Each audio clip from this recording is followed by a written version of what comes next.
I think that Texas shouldn't abolish the use of assault rifles because it's very vague what assault rifles are. People think that if you abolish rifles that you're only going to abolish one type of rifle, but really they're going to abolish all types of rifles, not just that one type. So people aren't well aware of what's going to be abolished. They just want people to think that only one's going to get abolished and not all.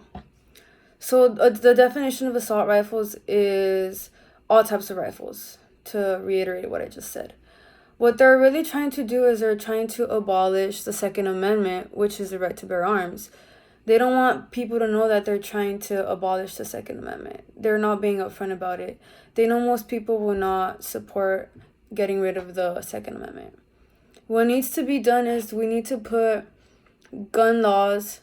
Well, we already have gun laws, but all they need to do is just to be enforced, and they're already set in place in the books, so we just need to be able to enforce them so that people who advocate strict enforcement of these laws have departments that are charged with enforcing these laws to be better equipped, to be trained, equipped, and funded in order to carry out their duties. We don't need to be putting more laws, we just need to enforce them, in other words.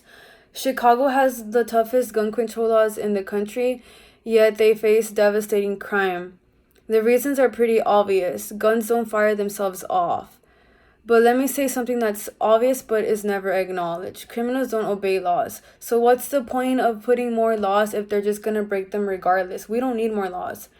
We just need laws to be enforced. So criminals are going to get guns regardless of whether through the black market or by stealing. They're going to get guns regardless. So why should we have to punish law-abiding gun owners who abide by the law for the sins of criminals? What we need is better enforcement. For example, the British did not want the colonists to own guns because they could rise up against oppression. And that's what they did. The colonists rose up against the British Army. Today we have the right to bear arms in this nation. Let's make sure we keep the Second Amendment intact.